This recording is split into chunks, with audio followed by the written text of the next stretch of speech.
Hello Ram Ram दोस्तों। मैं अमित कुमार आप सभी को आपके अपने YouTube channel the brain education पर स्वागत करता हूं। आइए आप सभी अच्छे होकर अपनी तैयारी को ऐसे ही कंटिन्यू रख रहे होगे। तो जिस भी बच्चे का एस्टेट का एग्जाम है तो आप सभी को पता है कि हमने भाई जितने भी डी ट्रिपल एस बी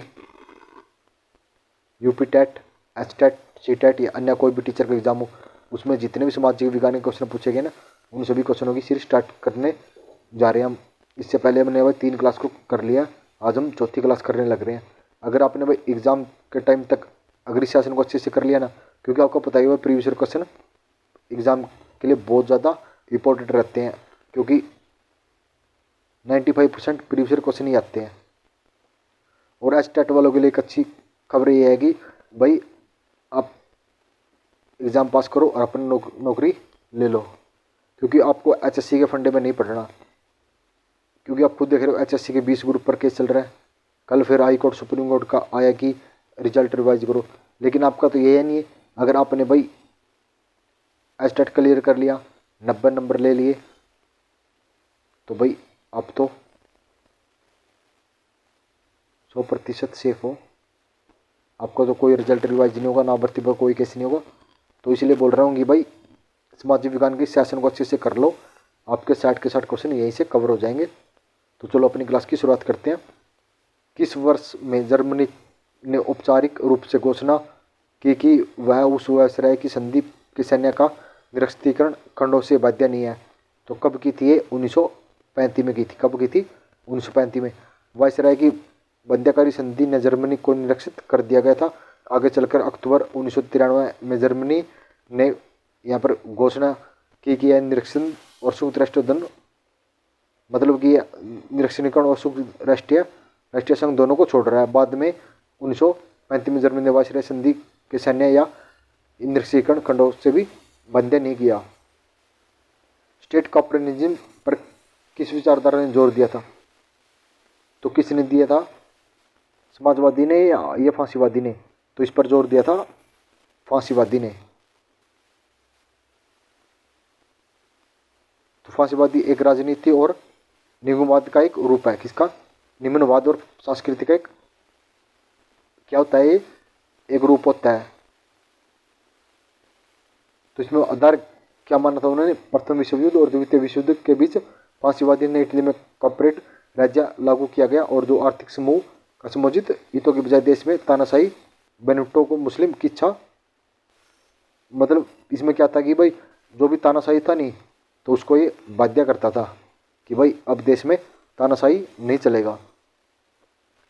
निम्नलिखित ग्रह में से कौन सा ग्रह जैविन ग्रह की श्रेणी में आता है? तो कौन सा आता है? तो ये शनि आता है। तो ग्रह को 2 भागों में बांटा गया, 2 समूह में। कौन कौन से? एक तो पार्थिव ग्रह, एक जैविन ग्रह। तो पार्थिव ग्रह में कौन कौन से आते हैं? चलो देखते हैं इन दोनों ग्रह में कौन कौन से हमारे ग्रह आते हैं। तो पार्थिव ग्रह के अंतर्गत बुध, शुक्र, पृथ्वी और मंगल आते हैं। कौन कौन से आते हैं? एक तो आता है बुध आता है भाई, शुक्र, पृथ्वी और मंगल ग्रह आते हैं, जिनकी संरचना पृथ्वी के समान होती है। तो पार्थिव ग्रह कौन से होते हैं? जिसकी संरचना पृथ्वी के समान। तो पृथ्वी के समान किस किस की है? एक तो बुध की है, एक शुक्र की है, पृथ्वी और मंगल ग्रह आते हैं।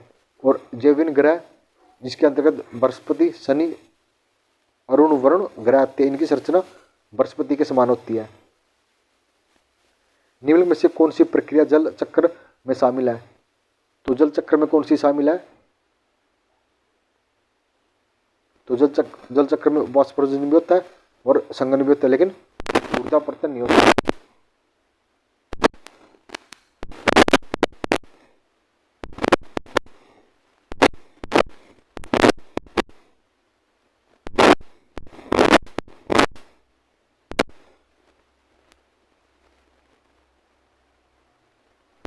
चक्र उन सभी घटनाओं का एक पूर्ण चक्र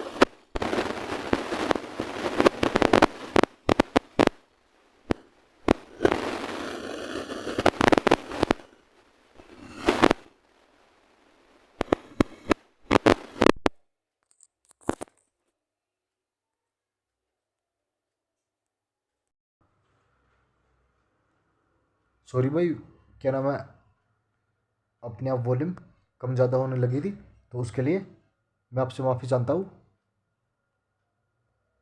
नेक्स्ट क्वेश्चन है, प्रयागराज शहर निम्न में से किस नदी के संगम पर है? तो प्रयागराज कौन सी नदी के संगम पर है? तो गंगा और यमुना नदी के संगम पर है। किसके? जहाँ पे अब कुंभ का मेला लग रहा है। प्रयागराज भारत के सबसे प्राचीन शहरों में से एक है।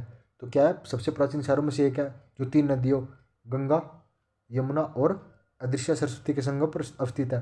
प्रयागराज में प्रत्येक 6 वर्षों में कुंभ मेला लगता है। 6 वर्षों में से कुंभ लगता है और 12 वर्षों में महाकुंभ की तीर्थयात्रियों का सबसे बड़ा आयोजन होता है, जो कि अब महाकुंभ लग रहा है। कौन सा? महाकुंभ लग रहा है। सूर्य की किरणें किस दिन कर्क रेखा पर लंबता होती है? तो सूर्य की किरणें किस दिन होती है? 21 जून को होती है। कर्क रेखा पर लंबते कब होती है? 21 जून को। सूर्य की किरणें 21 जून को कर्क रेखा पर लंबता होती है। किस पर होती है? कर्क रेखा पर लंबता होती है। और 21 मार्च व 23 सितंबर को विषुवत रेखा पर लंबता होती है। इसके अंतर्गत सूर्य की किरणें 22 दिसंबर को मकर रेखा पर लंबवता होती है। तो 21 जून को तो कर्क रेखा पर लंबता होती है और 21 मार्च व 23 सितंबर को विषुवत रेखा पर लंबता होती है और 22 दिसंबर को मकर रेखा पर लंबवता होती है। रॉबर्ट ओवेन अपनी सहकारी पत्रिका में खालिस्तान में समाजवादी शब्द का प्रयोग करने वाले पहले व्यक्ति थे। तो ये कब बने थे? रॉबर्ट ओवेन ने पहली बार 1827 में अपनी सहकारी पत्रिका में समाजवादी शब्द का प्रयोग किया था। तो ये पूछा जाता है कि समाजवादी शब्द का प्रयोग किसने किया था? रॉबर्ट ओवेन ने। पहली बार कब? 1827 ईस्वी में किया था। 26 जून 1945 को खालिस्तान देशों के प्रतिनिधियों के द्वारा संयुक्त राष्ट्र चार्टर पर हस्ताक्षर किए गए। तो संयुक्त राष्ट्र चार्टर पर 26 जून 1945 को कितने देशों ने हस्ताक्षर किए थे? तो 50 देशों ने। कब? 26 जून 1945 को।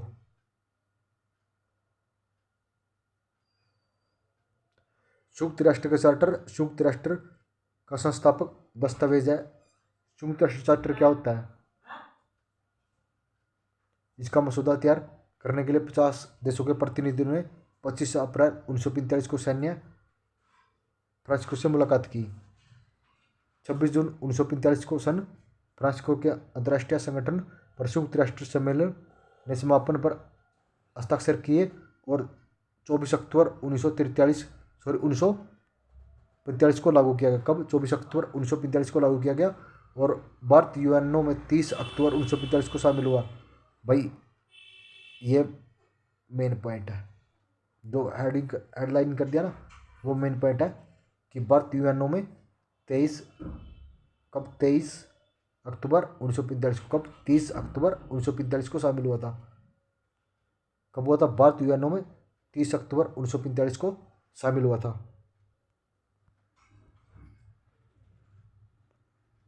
समाजवादी घोषणा पत्र के संदर्भ में बताना है। यह कार्ल मार्क्स और चार्ल्स फूरियन द्वारा लिखा गया तथा 1948 में प्रकाशित हुआ था। इनके विचार सोचने तो के संघ पर आधार बने, ये तो ठीक है, लेकिन भाई ये चार्ल्स फूरियन ने लिखा था। तो आपके लिए 30 सेकंड का समय है, तो बताओ किसने लिखा था ये? तो ये लिखा था समाजवादी घोषणा पत्र कार्ल मार्क्स और फ्रेडरिक एंगल ने के द्वारा लिखा गया। कब? 1848 में। बस इसमें ये मेन पॉइंट है, समाजवादी घोषणा पत्र 1848 में मार्क्स और फ्रेडरिक एंगल के द्वारा लिखा गया।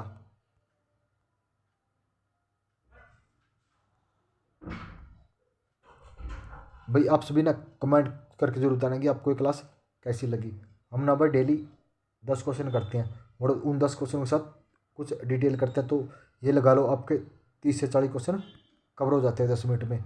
अगर आप भाई बोलोगे कि सर वीडियो को थोड़ा और लंबा तो हम डेली की 30 मिनट की वीडियो अपलोड कर दिया करेंगे, क्योंकि हमें पता है कि बच्चा 10 मिनट की या 15 मिनट की वीडियो देख सकता है। तो इसलिए हम छोटी छोटी वीडियो करके, भाई जिस बच्चे ने हमारी एनसीईआरटी की वीडियो देखी है ना, हमने भाई 8th क्लास, 9th क्लास और 10th क्लास और 6th क्लास,